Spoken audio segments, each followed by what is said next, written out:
Hello, good morning. I haven't done this for a while, which is, yeah, I'm out of practice a little bit. Maybe not too much. So, yep, Phil Moore's Dragon is coming in. I'll wait.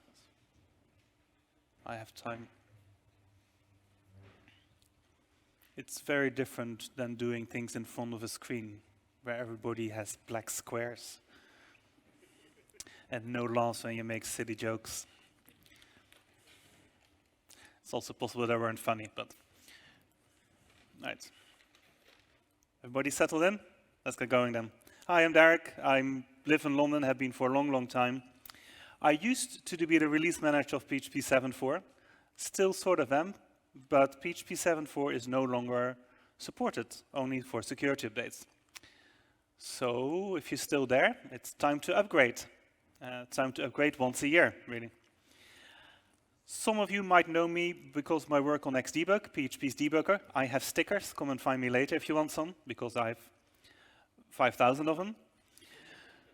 I bought a whole box of them, and then it started becoming 2020, and then all the conferences stopped going, so I now have 5,000 stickers. I also host a podcast where I talk to the people that submit new ideas for new features in PHP on phpinternals.news. At the moment, nothing is really happening there because no new things are being proposed. I expect that to be picking up again pretty soon. I also like maps, beer and whiskey, but we won't be talking about that today.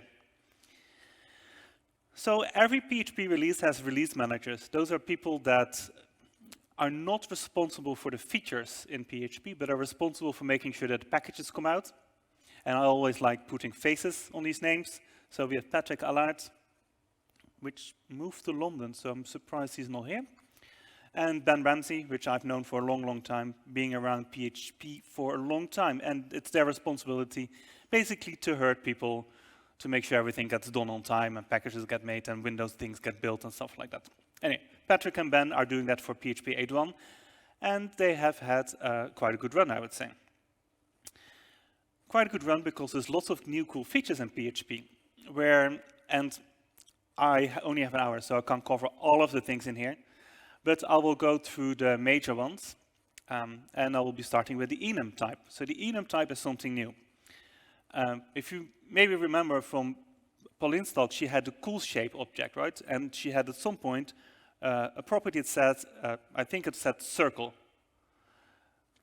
Now, this kind of properties where you have a shape that can be of different types, in PHP 8.0 and earlier, you can't really type in against that. The only thing you can type in that as a string.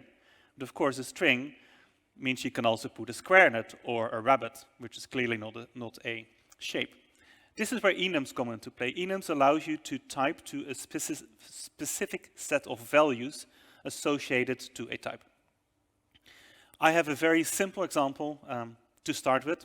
I'll get bigger in a while. In this case, I define this enum called currency, and it has two cases. It has GBP for the pound and euro for and EUR for the euro. And by defining it like this, the currency enum has only two possible values. Now, the implementation behind this is that there's actually will be created in the engine two classes. One's called currency GBP and the one is currency EUR.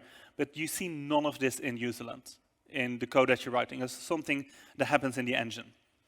There will be two static classes, if that is a thing, and they're also sort of singletons. It's an interesting implementation. We can talk about it some other time. What you should be concerned about is how you use this. Now you have defined this enum. You can then type in against this. So instead of having private string currency, I'm doing private currency. And then when I instantiate this object by using the new operator, I get that to use currency double colon EUR to give it the right value for this enum type. And when you then show the elephant, you'll see that the currency property is actually the class currency with a public string with the name being EUR. Again, this is stuff that happens under the hood. I think PHP now shows this differently from when I made this slide, because the output here is something that comes out of Xdebug, which at the time I made a slide didn't have support for this yet. So now it will actually show you just currency EUR, but I left this in the slide to show you how this actually looks under the hood. That is actually a class with a property, and in this case, the name of the property is the value of the enumeration. Now, what you can't do is use the string EUR, because this is not of the type currency, right? It's just a string. So if you try to call this, you'll get an error, like a type error, saying that, no, the currency must be of type currency, but you gave it a string, which is what you should expect if for any other class type hints as well, of course. So that's kind of neat. It now gives you possibility for having more stricter requirements on what values you can put in there, and you can predefine these things. Now, enumerations go a bit further than this, so the functionality is more than that. And one of the interesting things is that the enumerations not only can have names, like GBP or EUR, but they can also have a value associated with these. So in this case, you mark the enumeration as either a string or an integer. You can't do any other types there. And then you can give it a backed value, as we call this. So either the pound sign or the euro sign. Now, the rest of the example is the same, but if we now dump the elephant, you'll see that the currency property now has this extra value called value, which is then the pound sign in this case. You can do other things with these as well. So back to the original example, you can also access the value property of these things directly. So you can do with arrow value, you get the euro sign, or if you do arrow name, you'll get EUR as a string out of it as well. Similarly, it is possible to create an enumeration from the backed values, and you use for that the from static method that is defined automatically on every enumeration, not something you have to implement yourself. And by doing that, you then can get the enumeration type out of it, or value out of it, that has the type that belongs to the pound sign. Now, you might think, what if you put in the dollar sign? Well, if you do that, you'll get a type error because it doesn't exist. But there's another way of doing that, is with the try from static method. And if you do that, if it works, you get the enumeration with the right type, otherwise you get a null value, which is a kind of a nice way of handling these possibilities. Enumerations can also have methods. They are classes under the hood after all, so you can have methods on it. In this case, I have this format method. And the way how you would use that is that, in this case, what I'm doing, if the currency format or the currency is GBP, then I put the pound sign first. And if it's EUR, I put a euro sign at the end of the number. I mean, this is not the way how you do this in different countries, but this just illustrates the issue. And then when you call this, for example, you can instantiate the enum value type, in this case for GBP, and then when you call the format method on it, you'll see that it shows you the pound sign first. And then the last one is that enumerations can also have static methods on them, which allow you to do something and then return something based on that. So in this case, if we give it a specific locale, such as Dutch in the Netherlands, or Italian in Italy, or I know Ukrainian GB, that's wrong, should be the wrong way around, but it serves the point, I suppose. It will then match and then return the enum of that type. So that will then return into something like this if we do it for Italian. So enumerations is, I mean, it starts very basic, but has quite a lot of things behind it. And I can see this being extended in the future with some other functionality as well. But it hasn't been done yet or proposed. Enumerations are kind of cool. A few more things there, because there's even more than I remembered. It's also, it just allows you to list all of the values that it has by calling the cases method on it, and then you'll get an array where each array element is one of the enumeration values, which you can then use to display things with a currency sign and stuff like that. All right, PHP 8.1 also tidies up a few things. And one of the things that has always been a bit weird is static values inside functions. I don't think many of you ever used this feature. I certainly had not, and I also didn't know this was a problem. But what happens here is that although we have one static variable defined in the A class in the counter method, static method, if we would call this 4 times, 2 times through the class directly, and then 2 times through an extended class, you'd see that it starts back at 1 because the static value has been recorded per class. This is sort of not following rules. And it's called fix in PHP 8.1, where it will now correctly, as you'd expect, do 1, 2, 3, 4. The change here is that instead of the static variables belonging to a class name, function name combination, it now belongs to the function definition, and because there's only one defined, there will also only be one static variable. There is one exception here, though. If you put the function in a trait, then every implementation of this trait will have its own counter, and you'd expect that because there's basically copy and pasted code into your classes, so they will then count per trait implementation again. There's a new type called the never type, which is distinct from void. Void means this function doesn't return a value. Never means this function never returns at all. So if you do a header and call exit, it's a pretty common way how people did these things back in the 2010s. Or sometimes if there's an implicit way where this happens, like you call redirect method, and that then never returns. And this is something that is useful for a kind of static analysis tool where otherwise you wouldn't quite know where values end up or function calls end up. And static analysis tool can now tell you, you're doing this wrong, which is basically all the thing that static analysis tool do, right? You're doing this wrong, fix it. And you get like 500 lines of things you need to fix. So this is just like void, but not quite, because it doesn't signify it is this function doesn't return anything, but it doesn't return anything else. But also you can only use never as a return type, not in any other sort of place. And it's called a bottom type, meaning sort of that the inheritance rules means this is always at the bottom of the type tree, meaning you can't really extend this with something else, because then it would suddenly start returning something again, which you can't do. There's other minor things in there. It's like you can now set final on class constants. New feature, so that means if you have the speed of light, you can never change the speed of light, which is kind of useful, otherwise weird things happen. So if you try to do this in a extended class, try to redefine the class constants, you'll now get a fatal error saying that you can't override the speed of light, which I think is pretty good to have.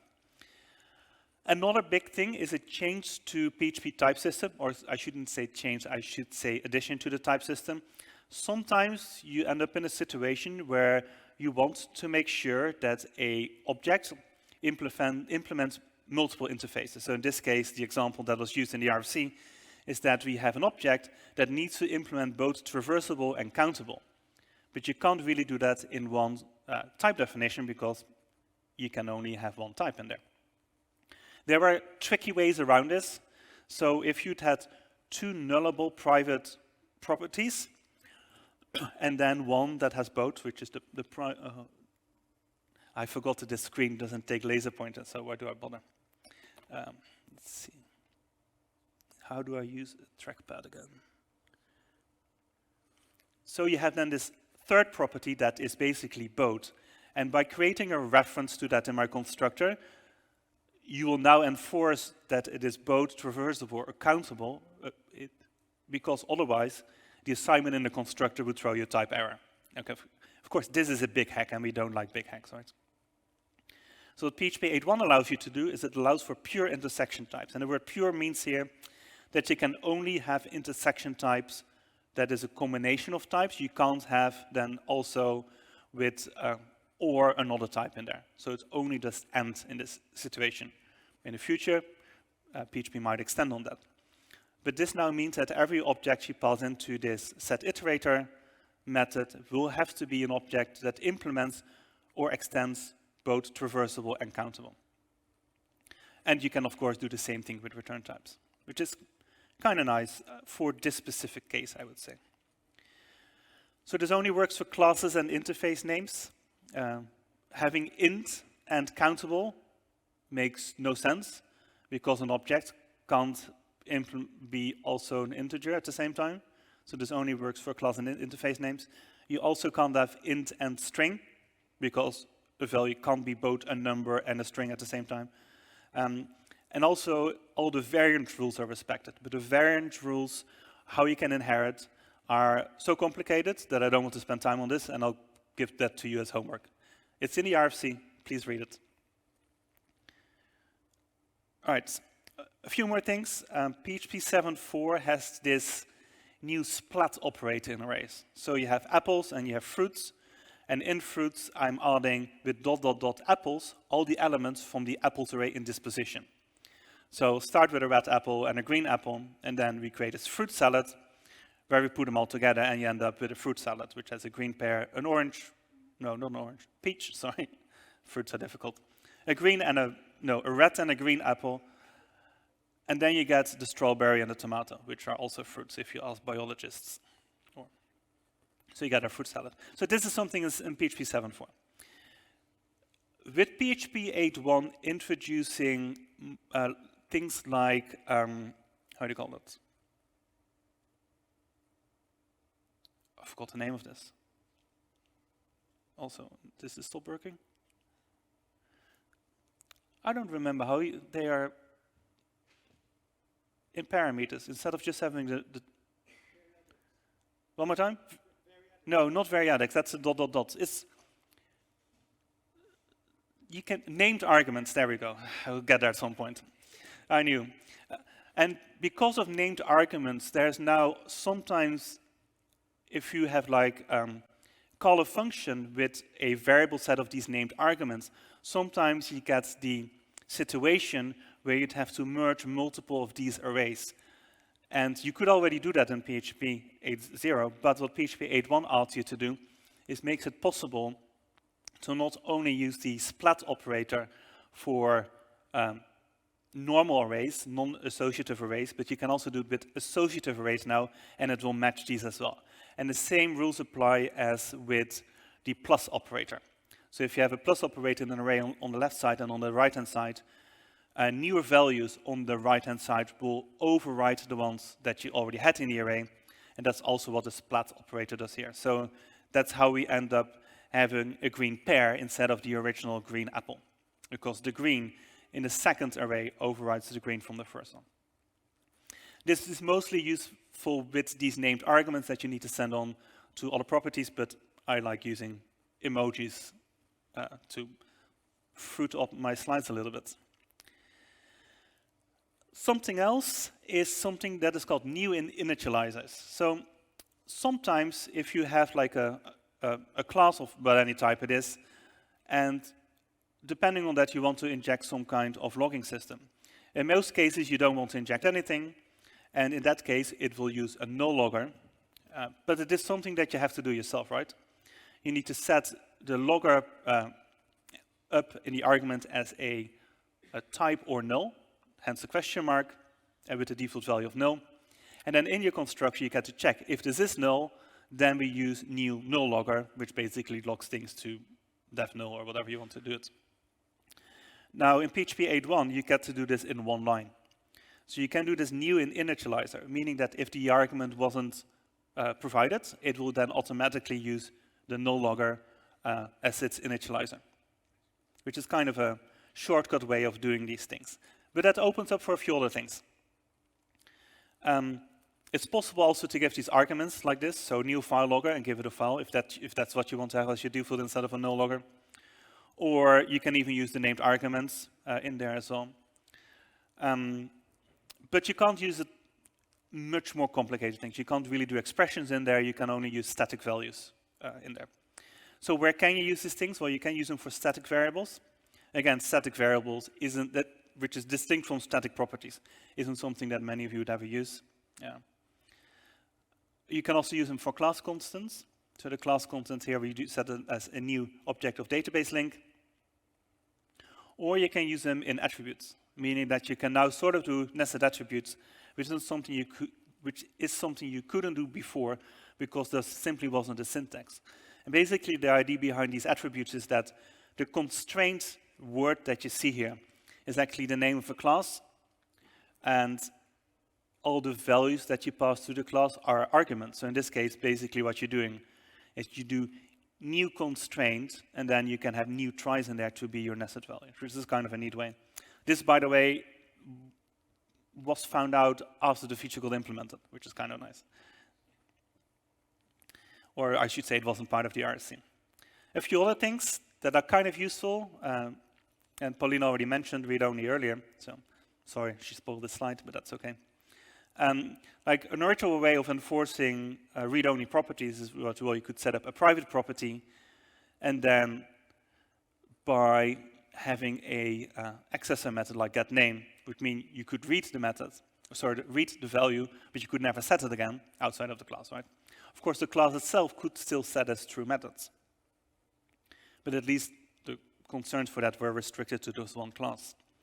Whereas in PHP 8.1, there's now a real keyword called readonly, which enforces that for you in the engine itself. So there's a few restrictions. A read-only property can be assigned to, but only once, and only from the scope where it was defined. So technically, you would use either in a constructor or your factory method where you then set it, for example. Beyond that, after it's been assigned once, you can't do it again, and you'll get a fatal error. Or type error, I guess. Something fun, who has ever used octal numbers in PHP? What do you use them for? File permissions, exactly, thanks. PHP now will add an extra syntax bit for this. Just like you have 0b or 0x for binary and hexadecimal numbers, PHP never had the 0o for octal. It would only have the syntax without the o in it. But now you can also add the o. That's the feature. I, however, think this is not necessarily the easiest thing to read, because the 0 and an uppercase O look very similar unless you have a reasonable font. Yeah, you can now do this, which is great. I don't think I would use this, but I mean, if you want to, fine. But it is important to realize that the numeric strings are always still decimal.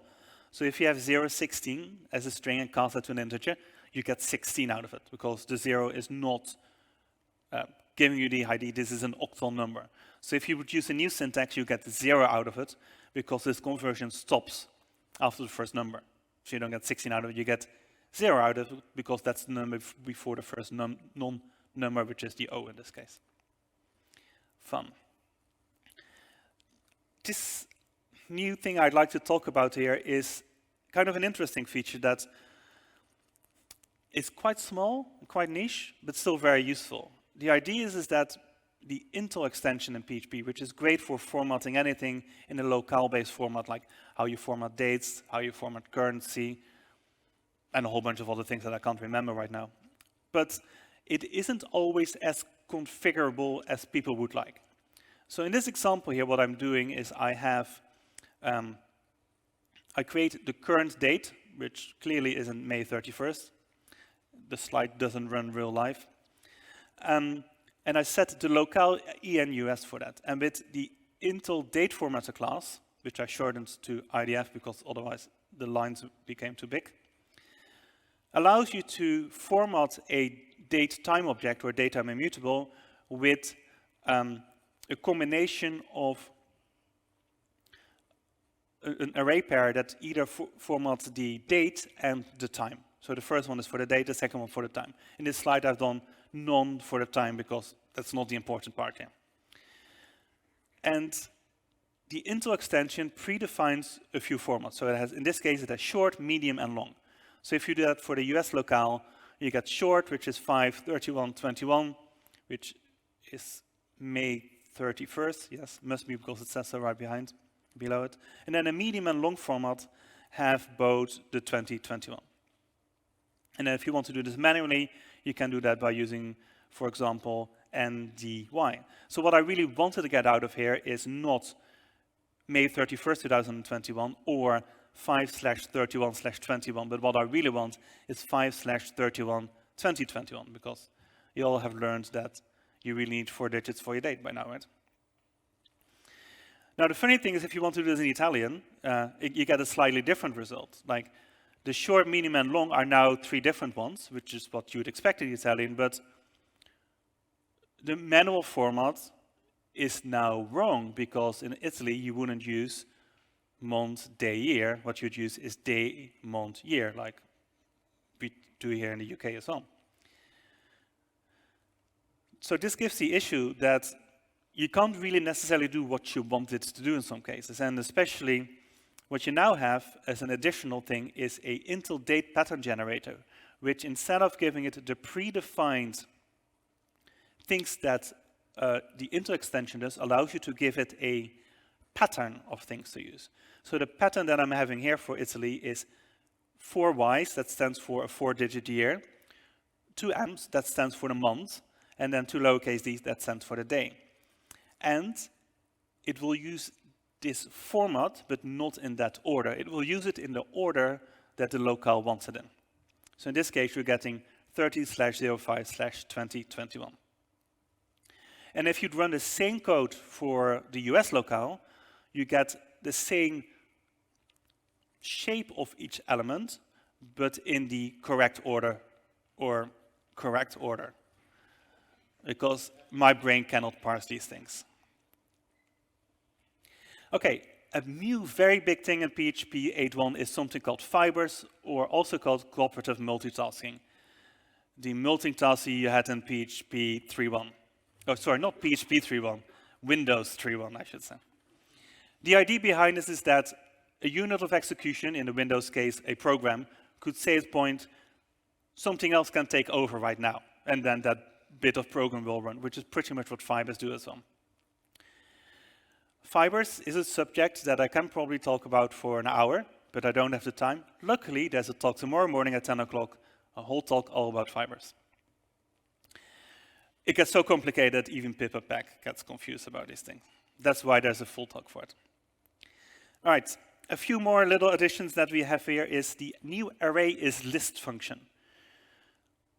Any guesses what it does? It's in the name, right? Make sure that an array is a list of elements. Arrays in PHP are a very complicated data type because there aren't really arrays. An array originally is a sequence of elements in order.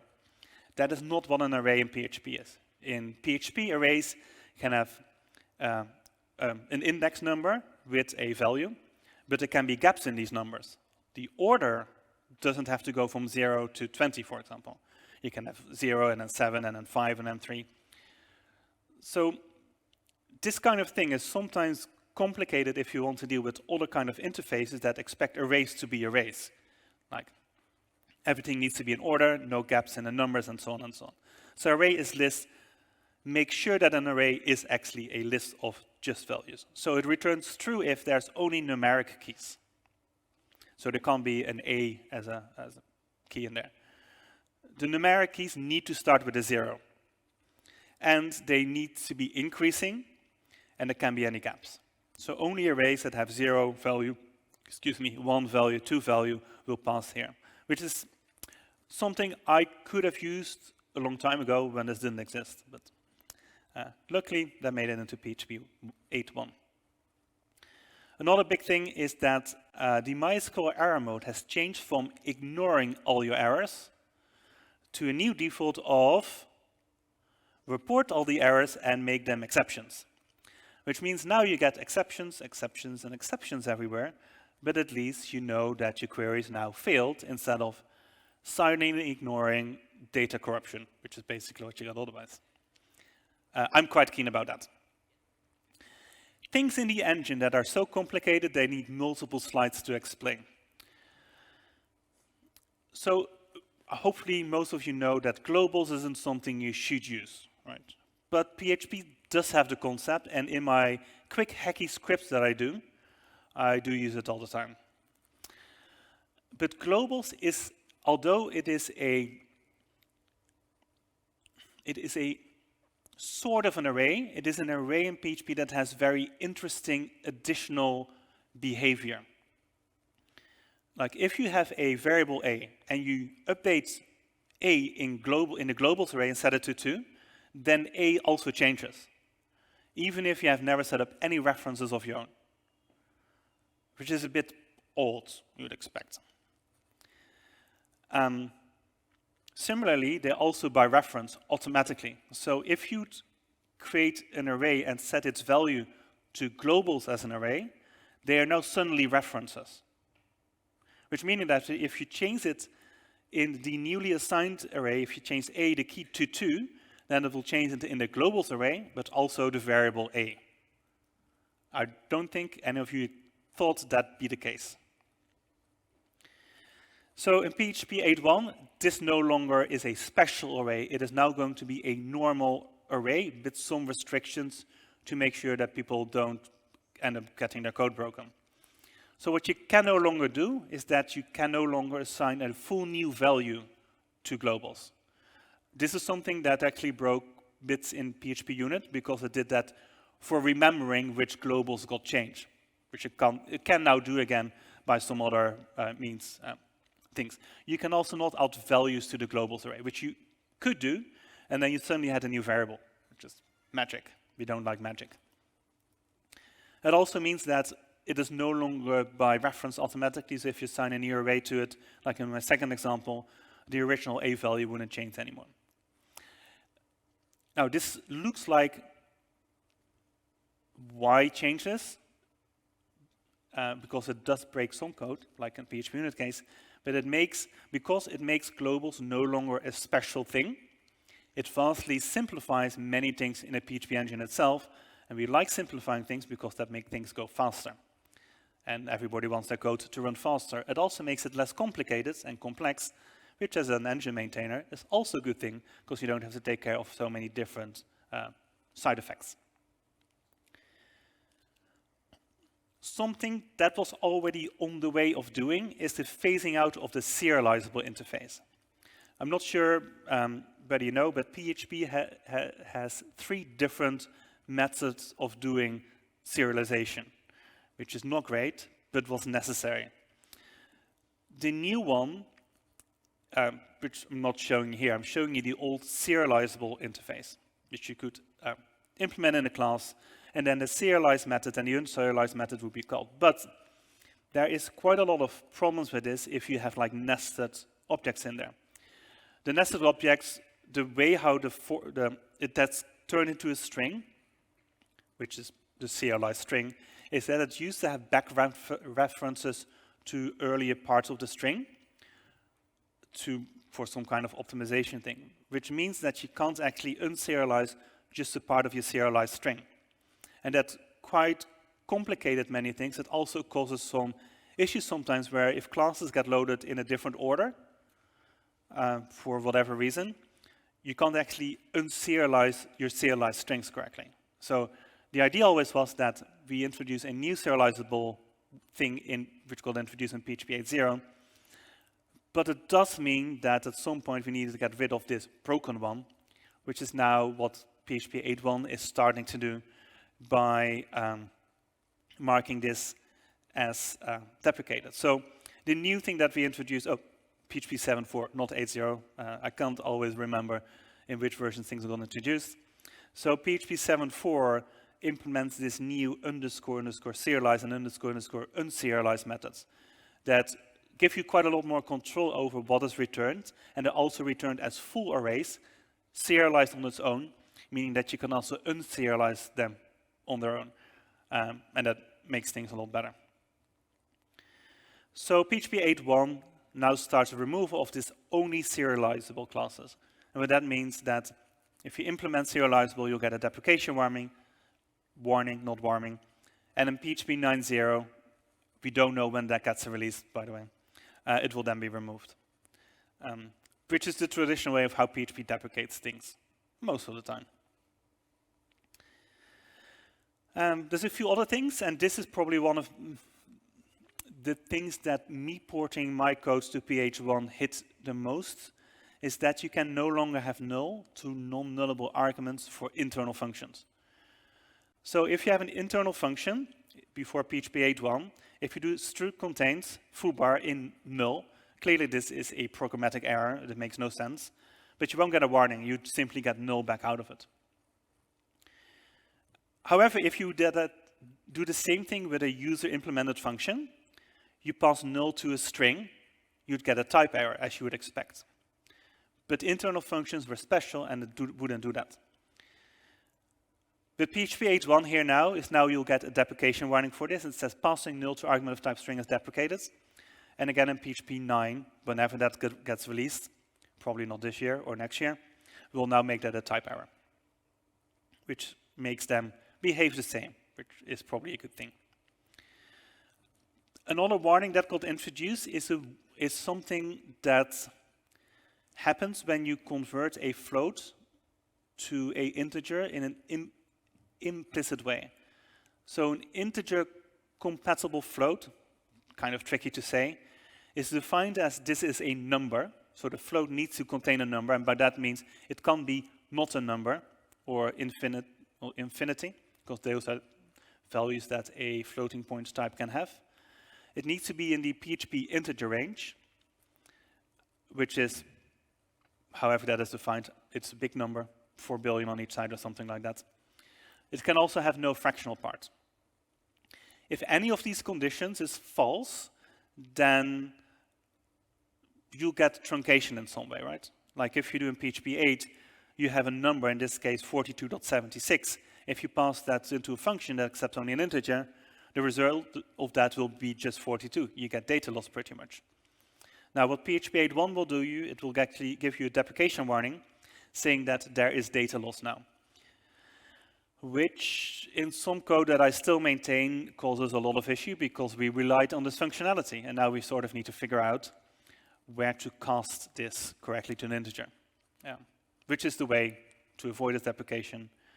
You cast it before you pass it in. I disagreed with adding this introduction because it doesn't really save much of a purpose, and it annoyed my tests quite a lot, and I still haven't fixed them.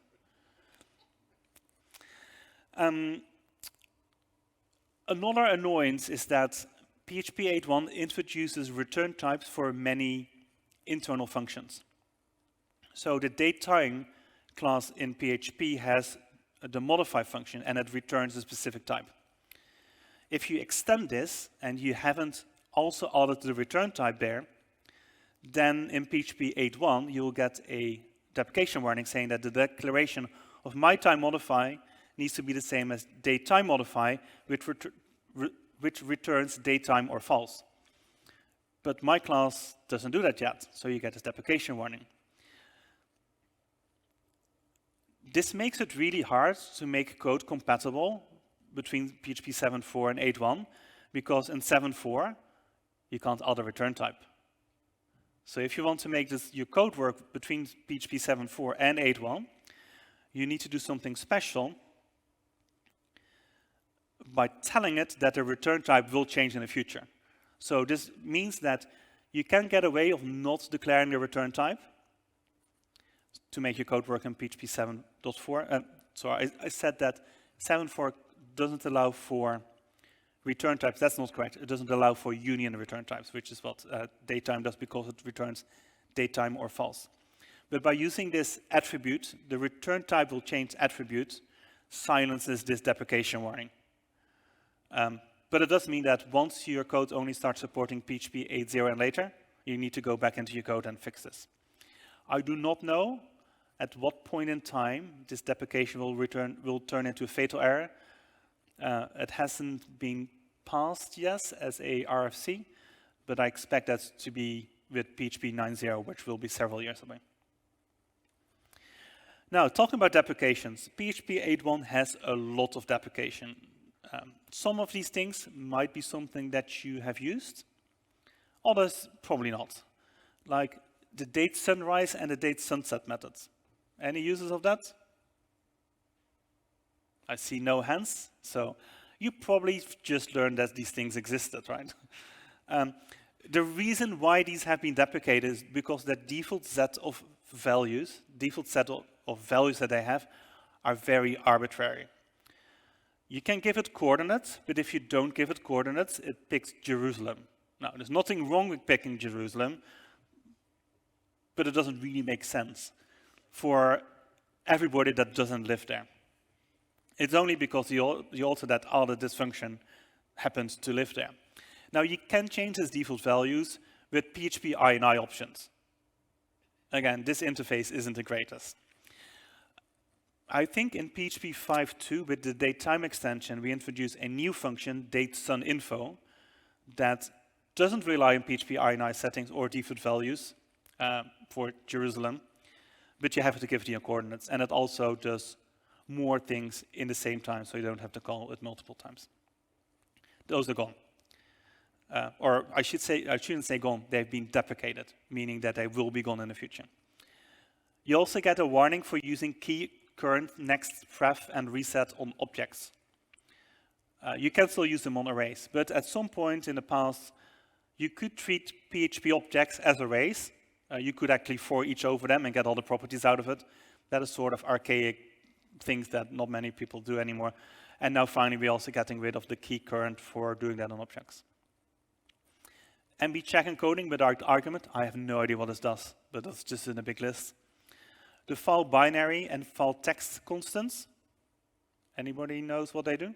They're used for opening files, but they do exactly the same thing, and they have never been documented. So one more thing to remove. You can see this is a big list of stuff. Some of these have been replaced by functionality that exists in other ways. So strp time and strf time and gmt strf time, they have been deprecated because functionality for these things either exists on the datetime extension or the Intel extension that I showed you an example of earlier. And the reason why they are removed is because they rely on locales. And locales is a configuration of your system that tells you how to format dates and time. But these locales are not always there, and they differ on different operating systems and have different names. So it has never really been a good interface to begin with. So we're slowly getting rid or deprecating all these things that following that kind of stuff. Is there anything else in here that I need to talk about?